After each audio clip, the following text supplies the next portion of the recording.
Hello दोस्तों, subject board में आपका स्वागत है। तो आज हम क्लास 9 का सब्जेक्ट साइंस जो इस साल आपका PT3 होने वाला है, आपके लिए एक इंपॉर्टेंट सैंपल पेपर लेकर आए हैं जो कि आपके एग्जाम पॉइंट ऑफ व्यू से काफी इंपॉर्टेंट रहने वाला है।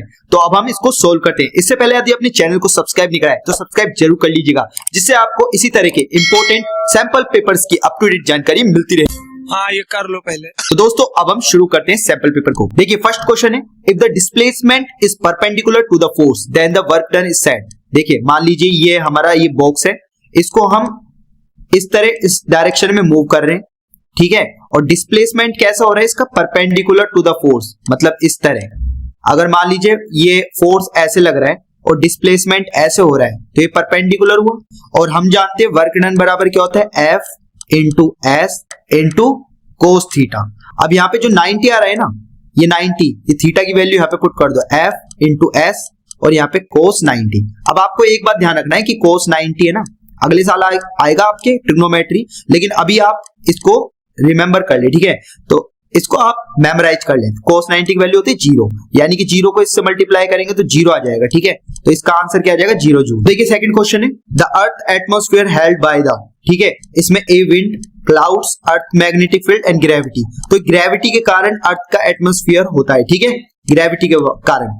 थर्ड क्वेश्चन देखिए, थर्ड क्वेश्चन है, which one of the following is of the honey bee is an Italian species, ठीक है। इनमें से कौन सी स्पीसीज है, तो देखो ए तो नहीं होगा, ठीक है, ये भी नहीं होगा, ये भी नहीं होगा, डी इसका करेक्ट आंसर है, एपिस मेलिफेरा, ठीक है। देखिए नेक्स्ट क्वेश्चन है, objects in motion possess energy and can do work, this energy is called. देखो मोशन के कारण कौन सी एनर्जी आती है, काइनेटिक एनर्जी, साफ साफ मालूम चल रहा है। तो इसका आंसर क्या है, ये काइनेटिक एनर्जी। इसका फॉर्मूला होता है हाफ mv², जिसमें m क्या होता है, मास होता है, ठीक है, और ये v क्या होता है, वेलोसिटी होता है, जिसके कारण ये मोशन में काइनेटिक एनर्जी पजेस करता है, ठीक है।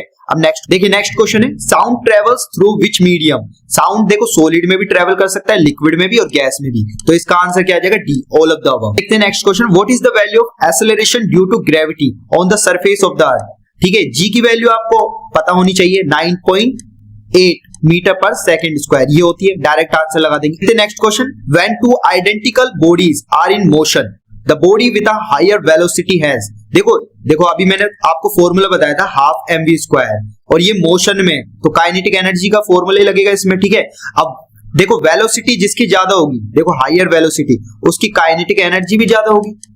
देखो क्योंकि काइनेटिक एनर्जी किसके प्रोपोर्शनल है, वेलोसिटी के, ठीक है, वेलोसिटी के स्क्वायर के, ठीक है, इसके प्रोपोर्शन है। तो वेलोसिटी बढ़ेगी तो काइनेटिक एनर्जी भी बढ़ेगी। अगर ये नीचे आता रेसिप्रोकल में 1/v, तब ये बढ़ता तो ये घटता, ठीक है। अभी क्या होगा, ये बढ़ गया तो ये भी बढ़ेगा, ठीक है। तो हायर काइनेटिक एनर्जी होगी उसकी। देखिए अब नेक्स्ट क्वेश्चन है, which one is not a source of carbohydrate, ठीक है। राइस में होता है, ये तो नहीं होगा, मिलेट्स इसमें भी नहीं, इसमें और ये इसमें भी नहीं होता, ठीक है। ग्राम, ठीक है, इस ये डी इसका करेक्ट आंसर हो जाएगा, क्योंकि ग्राम में क्या होता है, प्रोटीन होते हैं और कैल्शियम होते हैं, ठीक है, कैल्शियम ये होते हैं, ठीक है। इस तरह से इसका आंसर दिया जाएगा। अब देखते हैं next question, the weight of an object on the moon surface is, ठीक है। मून सरफेस का आपका एक एक्सप्रेशन भी आया था बुक में, ठीक है। तो ये क्या होता है, 1/6 of the weight of on the earth, ये इसका करेक्ट आंसर है, इसका एक्सप्रेशन है बुक में, ठीक है। अब देखते हैं next question, when the vibrating object moves backward it creates a region of low pressure called.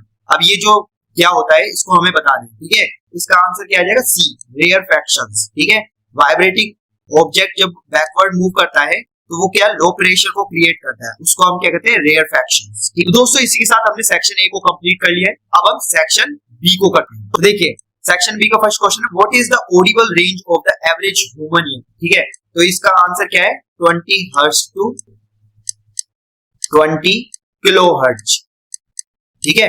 अभी 20 किलो को आप ऐसे भी लिख सकते हैं 20,000 हर्ट्ज, ठीक है, दोनों एक ही चीज है, ठीक है। ध्यान रखना 20 हर्ट्ज से 20 किलो हर्ट्ज, इसके बीच में human average human ear Audible होता है, ठीक है। इसके लेस देन होगा तो वो नहीं होगा, इसके आउटर होगा तो वो नहीं, ठीक है, इन दोनों के बीच में। अब नेक्स्ट क्वेश्चन है, what do you mean by acceleration due to gravity. तो इसको हम देखते हैं। देखो एक्सेलरेशन ड्यू टू ग्रेविटी, जैसे मान लीजिए ये कोई ऑब्जेक्ट है आपका, और ये ऑब्जेक्ट इस तरह से ग्राउंड पर आ रहा है, ठीक है, ये ग्राउंड मान लेते हैं। तो ये ग्राउंड पर ये आ रहा है नीचे की तरफ, तो इस पे क्या लग रहा है, जी लग रहा है, ग्रेविटी फोर्स लग रहा है, ठीक है। तो हम इसमें क्या लिखेंगे, when an object falls freely towards earth from a certain height, then its velocity changes, and this produces acceleration due to gravity। ठीक है, देखो जब भी ये ऑब्जेक्ट फॉल्स करेगा ना फ्रीली, तो इसकी क्या वेलोसिटी इंक्रीज होती जाएगी। ठीक है, और वो किसके कारण होती है? Acceleration due to gravity. ठीक है, और इसकी वैल्यू और लिख देना, जी की वैल्यू क्या होती है? 9.8 मीटर पर सेकंड स्क्वायर। ठीक है, ये और देखते हैं नेक्स्ट क्वेश्चन। देखो, a mass of 10 kg is at point A on the table. ठीक है, it is move to a point B. ठीक है, if a line joining A B is horizontal, what is the work done the object by gravitational force. ठीक है, देखो इस तरह से ये बॉक्स मान लीजिए। ठीक है, और ये बॉक्स ए से बी की तरफ डिस्प्लेस हो रहा है। ठीक है, ये एस मान लीजिए। ठीक है, और यहाँ पर ग्रेविटी फोर्स लग रहा है जी, इस तरह से। अब देखो फॉर्मूला क्या होता है, और ये ग्रेविटी फोर्स लग रहा है ना, तो इसको एफ भी मान सकते हो। ठीक है, तो डब्ल्यू बराबर क्या होता है? F S cos theta. यहाँ पे थीटा की वैल्यू क्या है? 90, और मैंने अभी आपको बताया था कोस 90 का होता है 0। तो वर्क डन क्या हो जाएगा इस केस में? 0 ड्यू टू ग्रेविटी। ग्रेविटी जो वर्क करेगा ना इस पे, वो 0 जूल का करेगा। ठीक है, आंसर क्या आ जाएगा? 0। How can it be reduce? ठीक है, तो इसमें क्या लिखेंगे? देखिए ये क्या होता है? मल्टीपल वो होता है रिपीटेड, द रिपीटेड, इसमें ये लिख देंगे आप repeated multiple reflections of sound. ये साउंड के मल्टीपल रिफ्लेक्शंस होते हैं। ठीक है, sound in any big enclosed space. ठीक है, इसी को हम क्या कहते हैं? रिवर्बरेशन। ठीक है, और ये रिड्यूस अगर हमको करना है तो ये कैसे रिड्यूस कर सकते हैं हम? ठीक है, इसको रिड्यूस करते हैं कवरिंग करके। ठीक है, कवरिंग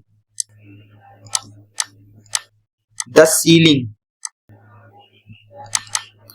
सीलिंग पर कवरिंग कर दो, या फिर वॉल्स पे आप कवरिंग कर दो। ठीक है, वॉल्स ऑफ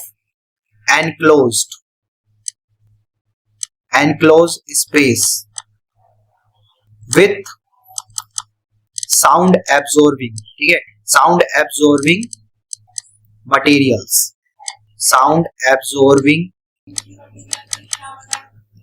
materials, और ये मटेरियल्स क्या क्या हो सकते हैं? देखो ये मटेरियल्स हो सकता है आपका फाइबर बोर्ड। ठीक है, फाइबर बोर्ड, या फिर आपका लूज वुलेंस हो सकता है। ठीक है, या फिर थिक कर्टेन हो सकता है, एक्सेट्रा करके ये आप लिख के रख सकते हैं। ठीक है, देखते हैं next question. What are the advantages of intercropping and crop rotation? ठीक है, तो इंटरक्रॉपिंग के क्या होते हैं? सबसे पहले इसको देख लेते हैं। देखिए इसके क्या क्या एडवांटेज है। सबसे पहले ये आपका प्रिवेंट करता है, इट प्रिवेंट्स पेस्ट। ठीक है, और क्या करता है? ये डिजीज को स्प्रेड होने से प्रिवेंट करते हैं। ठीक है, डिजीज टू स्प्रेड। ठीक है, prevent pest and disease to spread. पहला पॉइंट ये हो गया। सेकंड पॉइंट में आप इसमें लिखेंगे कि it also increase soil fertility. ठीक है, ये सोइल फर्टिलिटी को बढ़ाता है। ठीक है, सोइल फर्टिलिटी। ठीक है, फील्ड की ये सारे क्या करते हैं? फील्ड के जो होता है ना पेस्ट और स्प्रेड डिजीज को कंट्रोल करता है, प्रिवेंट करता है, और सोइल की फर्टिलिटी को बढ़ाता है। अब बात करते हैं क्रॉप रोटेशन। तो क्रॉप रोटेशन क्या काम करता है? इसमें हम फर्स्ट पॉइंट बना के लिख सकते हैं कि इसमें सबसे पहले इंक्रीज करता है, ये भी इट इंक्रीजेस सोइल फर्टिलिटी। ठीक है, और दूसरा इसमें कर देगा इट प्रिवेंट्स सोइल डिप्लेशन।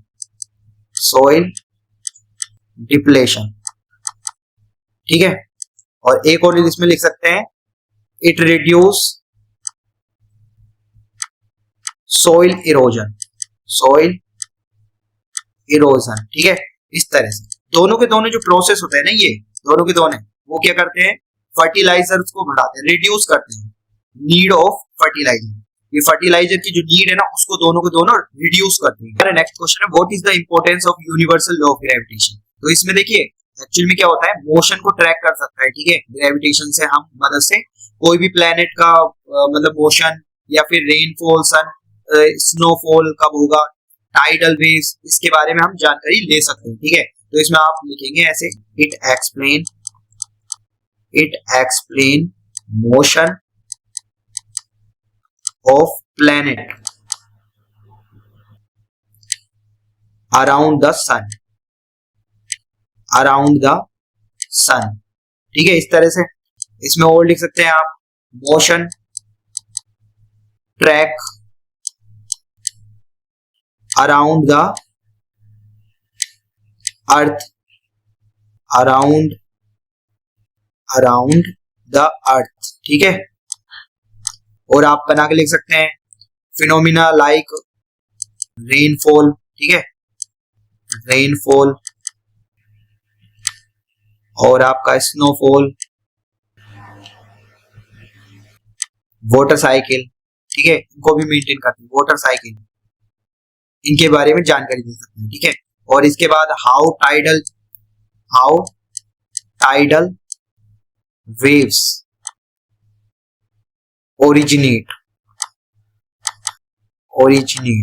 ठीक है, इन सभी को बता सकता है ये, ठीक है, ग्रेविटेशन। इस तरह से इसकी इंपॉर्टेंस है। अब देखते हैं next question, a ball thrown up vertically return to the thrower after 6 second, ठीक है। तो देखो यहाँ पर एक ये ऑब्जर्वर है, ठीक है, और यहाँ से ये देख रहा है बॉल ऐसे फेंकी गई, ये ऊपर गई और फिर वापस ये नीचे आ गई, ठीक है, इस सिचुएशन में।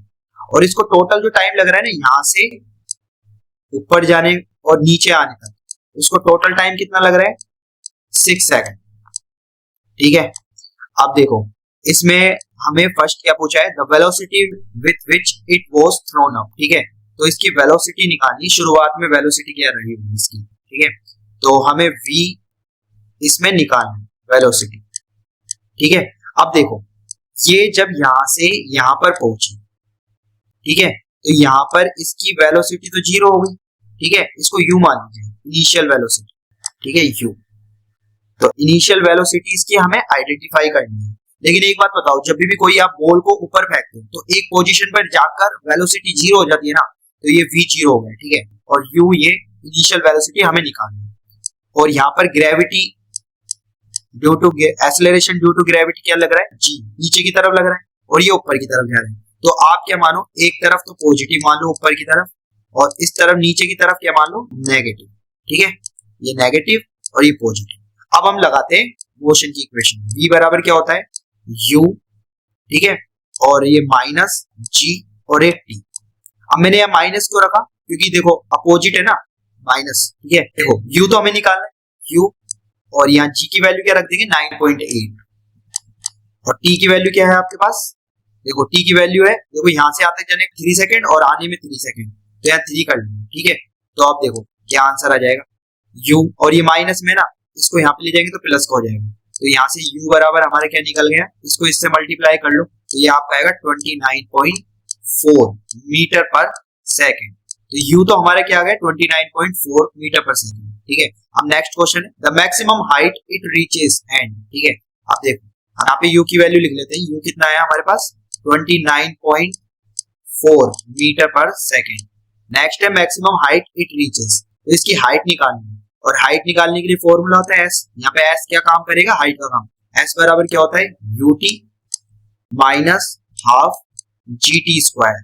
अब मैंने यहाँ पे माइनस क्यों लगाया, क्योंकि g के कारण g यहाँ पे नेगेटिव हो जाएगा ना, अपोजिट डायरेक्शन में, और ये बॉल इसके अपोजिट में, इसलिए, ठीक है। तो s बराबर क्या लिखूंगा, u की वैल्यू क्या है 29.4, t की वैल्यू क्या है 3, ठीक है, माइनस हाफ, g की वैल्यू 9.8 और t की वैल्यू कितनी है 3 का होल स्क्वायर। आप इसको कैलकुलेट करेंगे ना, तो ये आपका क्या आ जाएगा 44 0.1 मीटर।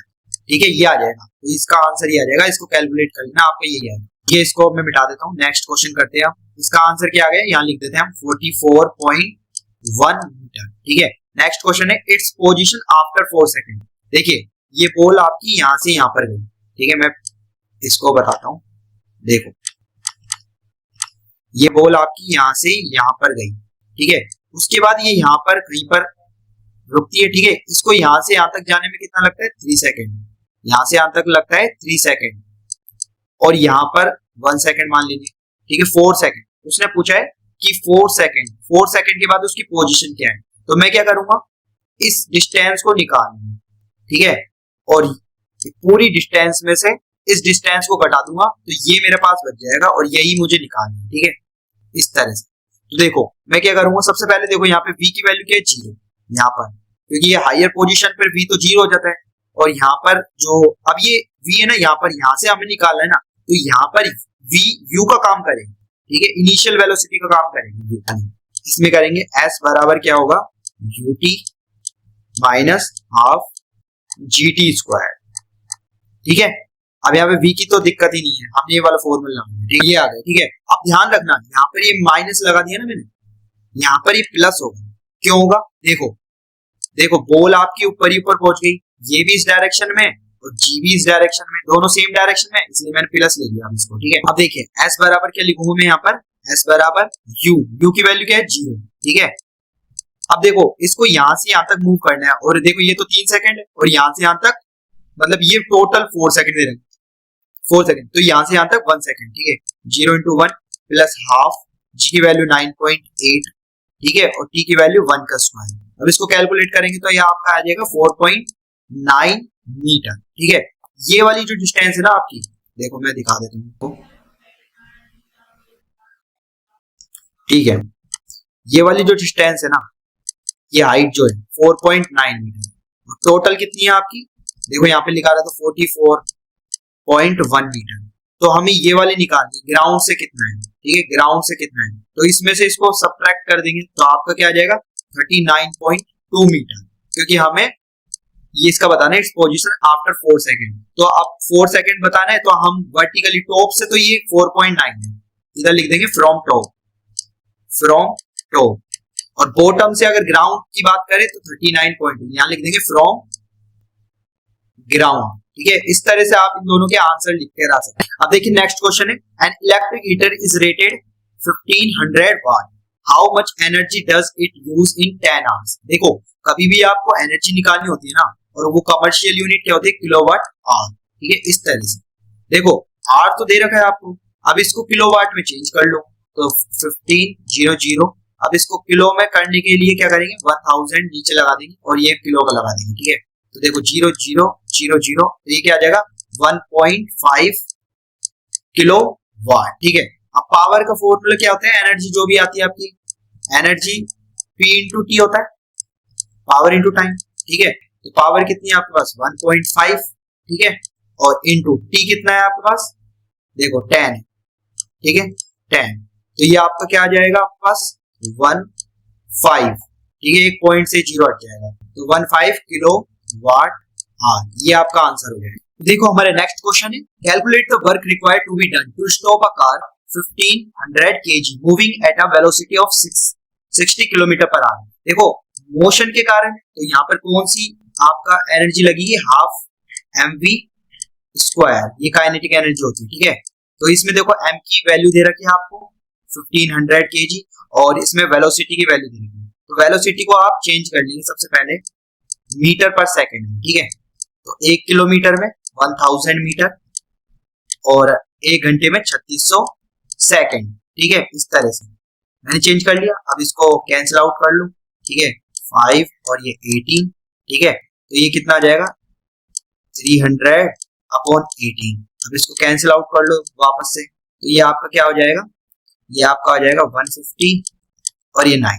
ठीक है, और वापस से कर लो इसको कैंसिल, तो ये कितना आ जाएगा 50 और ये 3, ये आ जाएगा। ठीक है, और ये मीटर पर सेकंड। ठीक है, तो मास दे रखा है आपको और ये दे रखा है। ठीक है, आप देखो इसमें वैल्यू पुट कर देते हैं, हाफ एम की वैल्यू कितनी है 1500। ठीक है, और v स्क्वायर 50/3 का होल स्क्वायर यानी 50/3 इंटू 15/3।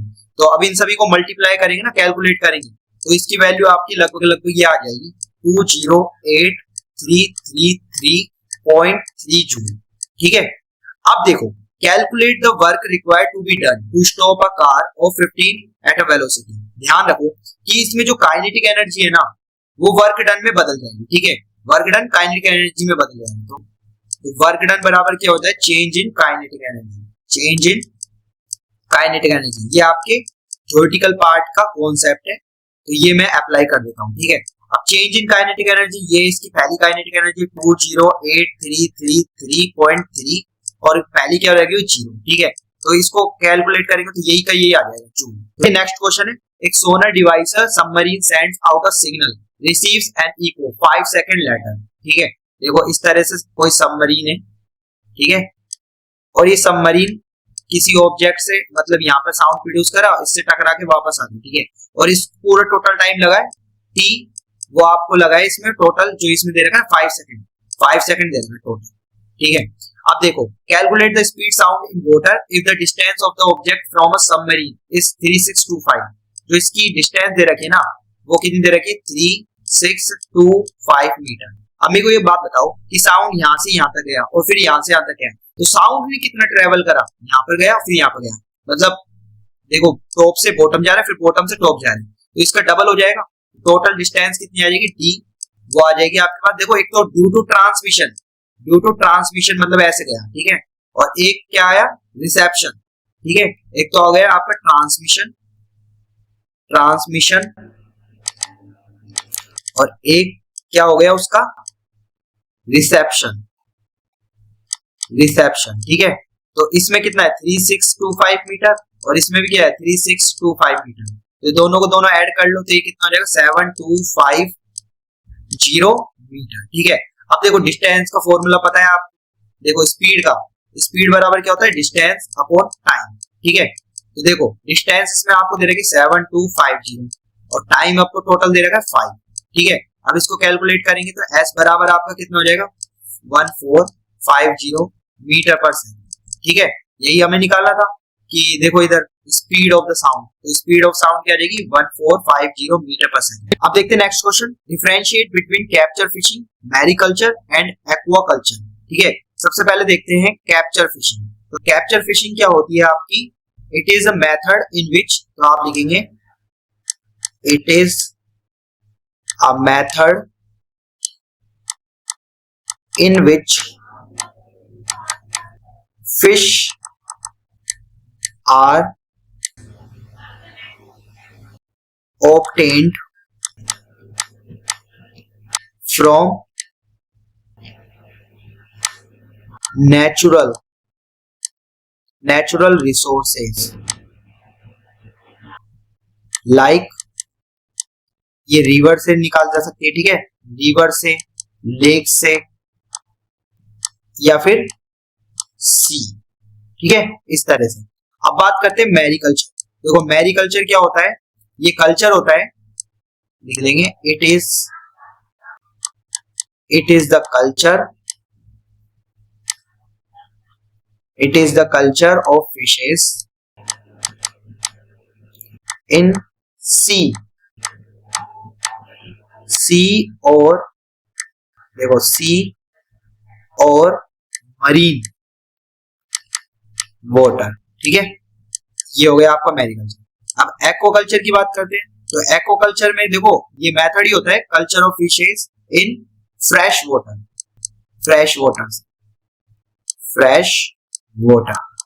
ठीक है, इस तरह से इसमें डिफरेंशिएट कर सकते हैं हम। तो केस स्टडी को हम पढ़ लेते हैं एक बार। Fish is a cheap source of animal protein for our food. Fish production include the fin true fishes as well as shellfish such as prawns, mollusks. There are two ways of obtaining fish. One is from natural resources, which is called capture fishing. The other way is by fish farming, which is called culture fishery. The water source of the fish can be either seawater or freshwater. Fishing can thus be done both by capture, culture of fish in marine and freshwater ecosystem. देखो इसमें question है, fish obtaining from natural resources are term as. ठीक है, ठीक है। तो देखो natural resources से देखो यहाँ पे दे रखा है कैप्चर फिशिंग, तो इसका आंसर हम क्या लिखेंगे, इस तरह से। देखो सेकंड क्वेश्चन है which of the following are marine fish varieties. देखो इसमें आपको दे रखा है pomfret, mackerel, tuna, all of the above. देखो इसमें जो मरीन फिश है उसमें आप ऊपर देख लेते हैं, केस स्टडी में आंसर होगा। देखो मरीन फिश की वेराइटीज में तीनों ही आ जाएंगे, ठीक है, तीनों दे रखे हैं आपको, तो इसमें डी लगा देंगे आप, तो इसका आंसर क्या जाएगा, D, all of the above. अब देखो नेक्स्ट क्वेश्चन है ऑयस्टर्स आर कल्टीवेटेड फॉर। तो इसका भी हम केस स्टडी में देखते हैं, इसमें आपको ऑप्शन दे रखे हैं। देखिए ऑयस्टर कल्टीवेटेड करता है सिर्फ इसको, पर्ल्स को, ठीक है, तो इसका आंसर क्या जाएगा, ए। तो अब हम केस स्टडी सेकंड को करते हैं। देखो साउंड के बारे में दे रखा है, आप ये इसका स्क्रीनशॉट लेके पढ़ लेना, ठीक है, इस तरह से दे रखा है आपको। मैं डायरेक्ट क्वेश्चन कर देता हूँ। तो देखिए इसका फर्स्ट क्वेश्चन है ना जो केस स्टडी का, साउंड वेव्स आर, ठीक है, इसमें आप देखेंगे तो ए मिल जाएगा आपको, मैकेनिकल वेव्स, ठीक है, साउंड वेव्स कैसे होती है, मैकेनिकल वेव्स। अब देखिए इसका सेकंड क्वेश्चन है compression is the reason of, ठीक है, कंप्रेशन क्या होता है, हाई प्रेशर का रीजन होता है, ठीक है, आपका साउंड में जब भी वेव्स बनाते हो ना तो वो हाई प्रेशर का रीजन होता है, ये भी केस स्टडी मिल जाएगा आपको एक। अब देखते हैं नेक्स्ट क्वेश्चन, इसमें पूछा है what is sound and how is it produced, ठीक है, तो हम साउंड में लिख देंगे, साउंड क्या होती है आपकी, sound is a form of energy and it comes from vibrations, ठीक है, और ये vibrations के कारण ये आपकी साउंड प्रोड्यूस होता है, ठीक है। अब हम इसमें लिख देंगे आगे these vibrations create sound waves, और इन्हीं जो वाइब्रेशन है ना इन्हीं के कारण आपकी साउंड वेव्स बनती है, ठीक है, sound waves which move through medium, और ये मीडियम में थ्रू ऑन होती है, ठीक है, थ्रू मीडियम। अगर मीडियम नहीं है तो वहां पे साउंड वेव भी नहीं होगी, ठीक है। मीडियम जैसे सच एज हम बोल सकते हैं, मीडियम में एयर हो सकता है आपका, वाटर हो सकता है, ठीक है, एक्सेट्रा, इस तरह से, ठीक है। और अगर बात करें कि ये हाउ इज इट प्रोड्यूस, तो कैसे करता है ये आपका वाइब्रेटिंग बॉडी से करता है, ठीक है, तो लिख देंगे it is produced from a vibrating body में कोई भी एग्जांपल ले सकते हैं आप, जैसे मैंने ले लिया गिटार का, इसका ले लिया गिटार में क्या होती है, स्ट्रिंग्स होती है ना, बहुत सारी स्ट्रिंग्स होती है, उनसे आप क्या करते हैं, स्ट्रिंग से आप कंप्रेशन और रिफ्रैक्शन जनरेट करते हैं, जिसके कारण वो वाइब्रेट करता है और साउंड प्रोड्यूस करता है। तो इस तरह से हम इसका आंसर अपने एग्जाम में लिख सकते हैं। तो उम्मीद करता हूं दोस्तों आपको ये सैंपल पेपर काफी इंफॉर्मेटिव लगा हो। ऐसी इंफॉर्मेटिव सैंपल पेपर्स की अप टू डेट जानकारी पाने के लिए आज ही चैनल को सब्सक्राइब कीजिएगा, बेल आइकन के बटन को दबाना ना भूलिएगा, जिससे आपको टाइम टू टाइम इसी तरह के सैंपल पेपर्स की अप टू डेट जानकारी मिलती रहेगी। अगर आपको साइंस और मैथ से रिलेटेड कोई भी डाउट है तो हमें कमेंट बॉक्स में टाइप करना ना भूलिएगा। इसके अलावा दोस्तों आपको ये अगर नोट्स चाहिए तो हमें कमेंट बॉक्स में कमेंट जरूर कर दीजिएगा। तो दोस्तों हम फिर से मिलेंगे, बाय बाय।